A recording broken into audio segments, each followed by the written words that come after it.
"I don't need a brat like you," he sneered, and I was stunned to see my father laughing mockingly. "Sorry, but I'm not gonna take care of you. You're in high school now, you can live on your own, right? I'm running off with my lover, so don't ever contact me again." Just after my mother's death, without attending her funeral, my father announced he was eloping with his mistress. I was utterly disillusioned with him and didn't feel like stopping him. "Go ahead, I will never contact you." "Thanks, I'm lucky to have an understanding daughter like you," he said, and left the house. I thought we'd never meet again. Considering how terrible a father he was, I felt almost relieved to be rid of him. Yet, just 3 days later, I got an incessant call from him. I thought about ignoring it but decided to answer. "Who is this?" And then came unbelievable words from my father on the other end of the line. "My name is Emily Young, a freshman in high school. You might think I'm enjoying the typical high school life, but my home situation was far from ideal. And it was all because of my father. He was a highly educated, elite accountant, often envied by others, but his true nature was far from admirable. He had a habit of looking down on those with less education than him. My mother, who only finished high school, was no exception, and he often despised her. Really, a high school diploma is embarrassing. Without me, you couldn't survive. In front of me, he would insult my mother, who seemed to have no love for him. But as he said, she struggled to be financially independent and couldn't divorce him. So, she always encouraged me to study hard. Don't end up like me. Get a qualification and earn your own living, she'd say, reading me books since I was little. Although my father earned well, he only gave us the bare minimum, so my mother couldn't afford to buy books for me. Therefore, she often took me to the library, where she would read to me. Thanks to that, I got into a prestigious private school. But was my high-achieving father proud of me? Not at all. He had no interest in me, not even knowing which high school I attended. It was because I was a girl. He still harbored archaic views of male superiority and lost interest the moment he knew his child was a girl. He had wanted a son to inherit his accounting firm. But that dream was shattered when my mother gave birth to me. And later became unable to have more children. Since then, he hardly showed any interest in my mother or me. "Damn, I'm such a nice guy to marry an ugly, stupid woman like you," he'd say when drunk, insulting my mother. She would ask him to stop, especially in front of me, but he'd get furious. "What? Talking back to me? Do you realize who's feeding you, you useless woman?" he'd yell, insulting her further, and I couldn't bear to watch, locking myself in my room and covering my ears. His tyranny wasn't limited to verbal abuse, he also had a terrible habit of cheating. Claiming he was busy with work, he often came home late, sometimes not until morning. Gradually, he started coming home reeking of women's perfume, which disgusted me. "Your perfume is too strong," I'd say, pinching my nose. He'd look at me with disdain. "What? You think your nose is too good? Why don't you wear perfume, too? A woman like you can't survive without relying on a man." I deeply hated my father for saying such things to his daughter. But it seemed like he didn't even realize I despised him. "You do take after your mom with that plain face and personality. What's the use of a girl like you studying? You'll just end up a woman with too much pride and no man will come near you." While he constantly insulted my mother for not being educated, he belittled me for being educated, saying it was pointless for a woman to study. I thought this man was truly hopeless. Moreover, he hardly gave us any money, yet he wore expensive brand suits and watches himself. Even his loungewear was stylish, and I couldn't help but wonder about this economic disparity within our own home. When I suggested to my father, "If you have that much money, why don't you buy something for Mom?" he just snorted. "It's my hard-earned money. What's wrong with spending it on myself?" he said, refusing to spend a penny on us. It was only because of my mother that I could get through those days. But then, just as I entered high school, she was diagnosed with breast cancer. By the time we found out, it was too late, and she was given a short time to live. When I learned about it, I broke down and clung to her, crying, "What am I gonna do without you, Mom?" But then, thinking about it, I didn't want to cause her any more worry because of me. From then on, I tried to spend the remaining time with her as happily as possible. "Sorry for troubling you every day, Emily. You have schoolwork, too. You don't need to visit me so often," she would say with a relatively cheerful smile when I visited her in the hospital. "I come because I want to see you, Mom." Plus, staying at home means seeing that drunken father of mine. I can't stand even looking at him, I replied, to which my mother's expression turned a bit sad. I'm sorry for making you feel that way about your father. I always hoped you and your dad would get along. I'm sorry, Mom, but that's impossible. You do all the housework and take care of me, and he just looks down on you for it. I said irritably, and my mother sighed slightly. That's because I'm of no use in society, she said. That's not true, Mom. I replied, but she just gave a faint, sad smile. My father didn't visit my mother in the hospital at all. He hardly ever came home either. Once, when I did see him at home, I asked him to visit Mom, but he refused. I'm busy with work. You, her daughter, should visit her. Damn, her suddenly getting sick and leaving all the housework undone is such a nuisance. How can you talk like that? Can't you at least worry about Mom a little? I said, and he replied with disgust, worry? I'm more worried about my own future. She promised to take care of me for life, and now she gets sick so soon. It's unbelievable. I couldn't contain my anger and glared at him. What's with that look? You do realize you're living off me, right? I wanted to leave this house, but frustratingly, he was right. I was still a freshman in high school and under his roof. Then, a month later, my mother passed away. Grieving, I was busy preparing for her funeral. My father insisted we didn't need to have a funeral and didn't help at all, but I wanted to give my mother a modest funeral. I called him, busy with work and not coming home. Hey, I've decided to hold a funeral for Mom, so please come. When did I stop calling him Dad? That thought crossed my mind, but I had no intention of using that term ever again. Then, in an irritated tone, he replied. Damn, I told you we don't need a funeral. I'm not gonna spend any money on that, you know. I'll work and pay you back in the future. So, please, at least come to the funeral. I'm busy that day. Plus, I hate such pathetic events like funerals, he said, and hung up unilaterally. I was left speechless. Even if our relationship had soured, he was still married to her for years. Yet, he wouldn't be there for her final moments or even attend her funeral. This was the last straw for me. I completely lost any respect for my father. The next day, something unusual happened. I thought it was rare for my father to be home, but there he was in the living room, with a big suitcase. Seeing my puzzled face, he blurted out. I don't need a brat like you, he sneered, and I was stunned to see my father laughing mockingly. Sorry, but I'm not gonna look after you. You're in high school, you can live on your own, right? I'm eloping with my lover, so don't ever contact me again. Just after my mom's death, without attending her funeral, my father announced his elopement with his mistress. I was utterly disillusioned with him and had no intention of stopping him. Just do what you want, I definitely won't contact you. Thanks, I'm lucky to have such an understanding daughter, he said and left the house. I thought that was the last time we'd see each other. Considering how terrible he was as a father, I felt strangely refreshed to be rid of him. Yet, just 3 days later, I received an incessant call from him. I thought about ignoring it, but then decided to answer. Who is this? Caught off guard by my response, he stuttered. You. How can you ask who is this to your own father? I retorted just as fiercely. You really think I still consider you my father? Are you stupid? At this, he seemed even more flustered. Hey, you've done something terrible, you know? Because of you, I might lose my job. What are you talking about?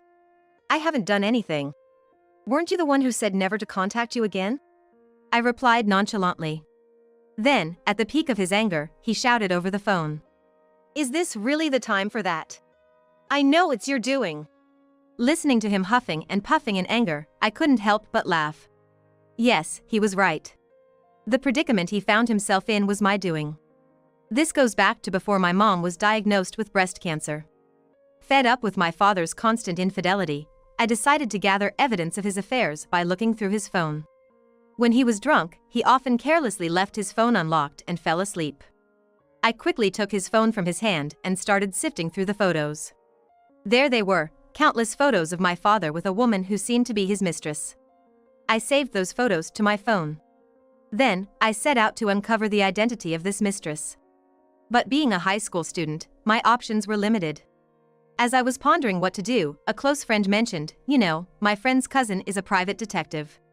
I begged the friend to introduce me to his cousin, and then asked the detective to investigate my father's mistress. "Okay, I'll do it for my cousin's sake, and you can pay me later," said the detective, taking on the job. The investigation turned up something very interesting. The mistress was named Natalie Grubb. Apparently 32 years old, living alone in a fancy condo. But this condo is too big for one person. The detective mused, digging deeper. He discovered that Natalie had a husband who was on an overseas assignment. My father, who believed Natalie to be single, was in for a rude awakening. When I found out, I couldn't help but laugh. The day my father completely abandoned me and left the house, I sent the photos of his affair with Natalie to her overseas husband. Half of the photos were taken from my father's phone, and the rest were taken by the detective.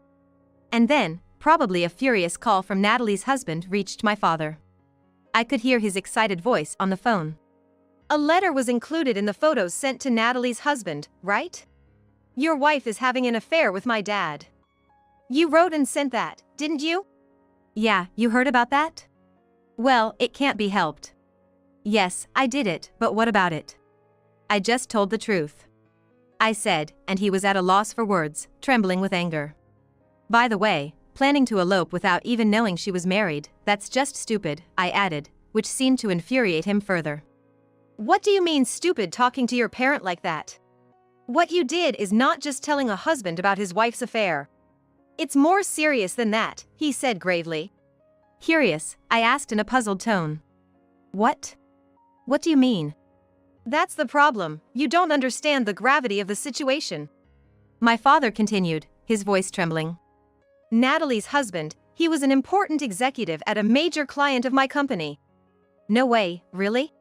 I exclaimed in surprise, but I already knew that.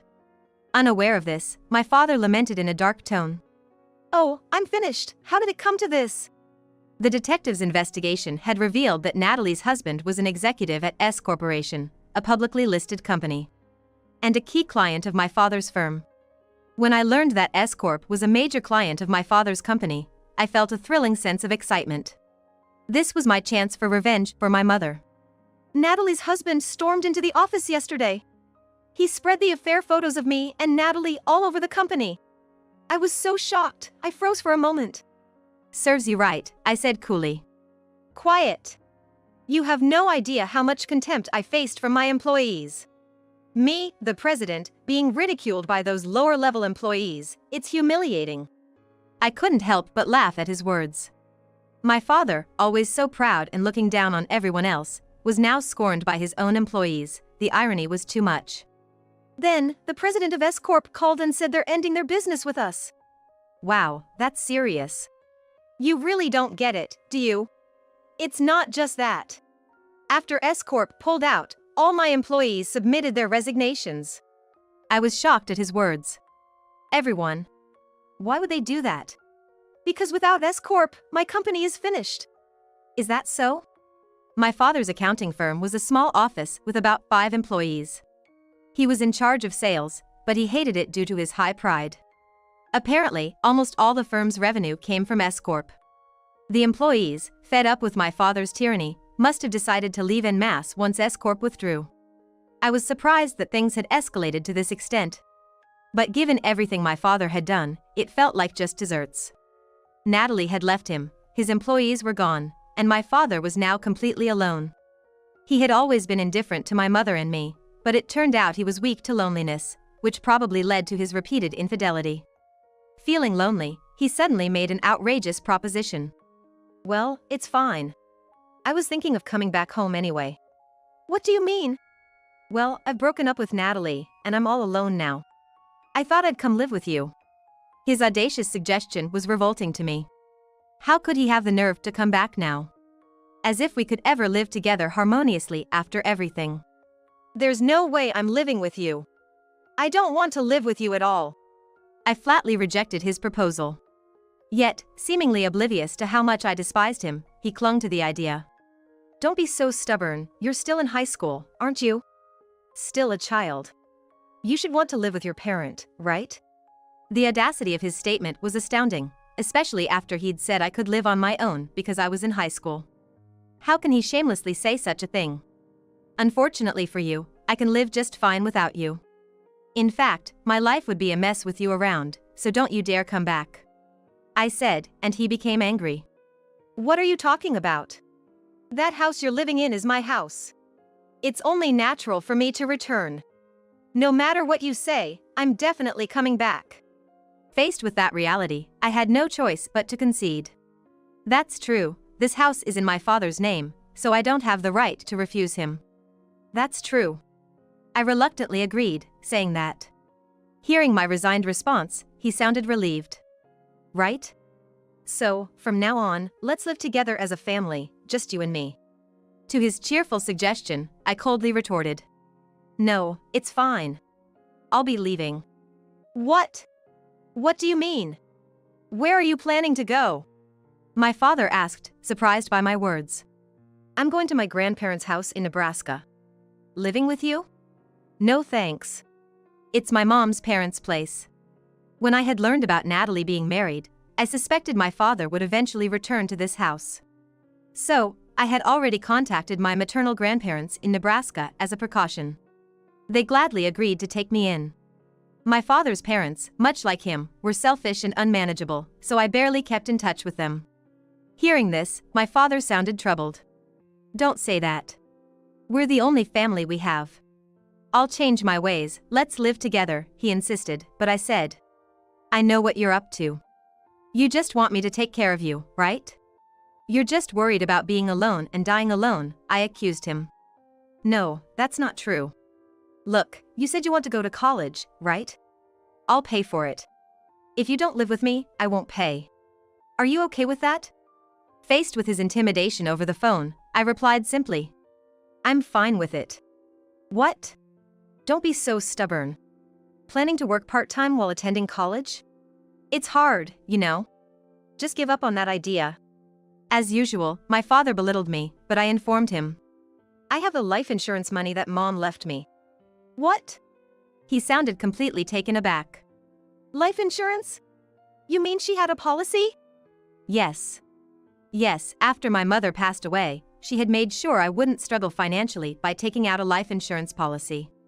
She had become ill after giving birth to me, and that's when she started worrying about what would happen to me if she fell ill again and left me alone. My father had no interest in me since then, and his infidelity was rampant.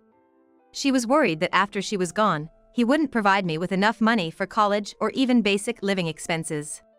So, she managed with the meager allowance my father gave and did some work from home without him knowing, just so she could pay for the insurance. Wait a minute. Where did the money for that insurance premium come from? She was just a housewife, right? So, does that mean she used my money to pay for it? My father said, as stingy as ever. If she took out insurance with my money, then I should get the payout, right? I couldn't believe he'd think there's a law for that, but I told him. No, you're wrong. Mom was working from home while being a housewife. She used that money for the insurance. What? My father, who had lived as he pleased, didn't want my mother working outside and never allowed her to even have a part-time job. So, she chose work she could do from home and earned a small income without him knowing. Hearing this, he muttered. I've been deceived. She was doing all that behind my back. I couldn't hold back my anger at his words. Deceived, really? Can you believe it? She struggled so much because you only gave her the bare minimum to live on. All my clothes were bought from auction sites. I never got new clothes. I don't think she ever spent money on herself. He was silent, unable to make a sound. And yet, you were out there splurging on brand-name goods and luxury items, enjoying life alone. You're the worst. But I had to spend on my appearance for work. Those extravagances you're talking about, they were for entertaining clients. He tried to justify, but I wasn't fooled. Sure, there were some client entertainments, but I also knew about the trips and lavish meals he enjoyed with his mistresses, while never giving a single gift to my mother or me. Remembering all this, thoroughly disgusted, I said. That's enough. I've lived with you for over a decade. I know what kind of person you are. Sorry, but don't ever contact me again. I said sharply, and although my father raised his voice saying, wait, I didn't care and hung up the phone. After that, it seems my father's company went bankrupt in no time. He had been using the company's funds for himself, expecting revenue from S Corporation. Once the dealings with S Corporation ceased, his company quickly fell into financial ruin and went bankrupt. Even after the bankruptcy, there were no job offers for my father, and his earnings plummeted. This was because rumors that he had an affair with the wife of an executive at S Corporation spread quickly within the industry, tarnishing his reputation. Still, my prideful father, unable to apologize to anyone, didn't make much effort in sales and ended up lost. Eventually, he couldn't even pay the mortgage and had to let go of the house. He tried to turn to his own parents for help, but they refused to take in such a selfish son. They even disowned him, saying, "He's no longer our son," after he had socially and financially ruined himself. Having lost his home, family, and mistress, my father is now apparently living on the streets. Never having faced failure before, he seems mentally weak and unable to rejoin society. As for me, after the memorial service for my mother, I've moved in with my grandmother in Nebraska and am finally settling into a somewhat stable life. My grandmother in Nebraska, much like my mother, is very kind and an excellent cook, and I'm enjoying a more comfortable life than when I was living at my parents' house. On my days off, I visit my mother's grave with my grandmother, and we often eat Mont Blanc cake, my mother's favorite, on our way back home. My high school life is going well, and I'm spending happy days with my friends, trying to make up for the dark times I've endured. Still, there are days when I miss my mother and end up crying. I thought my grandmother and the others didn't notice, but it seems they did care. One day, to my surprise, she bought a puppy, saying, "I thought it might help ease your loneliness a bit." "Emily, you said you love toy poodles, right?" "Yes, I love them. Having a dog has always been my dream," I replied, and my grandmother smiled warmly. I was absolutely smitten with the puppy, wagging its tail as if it would fall off. Being licked on the face by the puppy, I decided in my heart to gradually increase my happiness like this.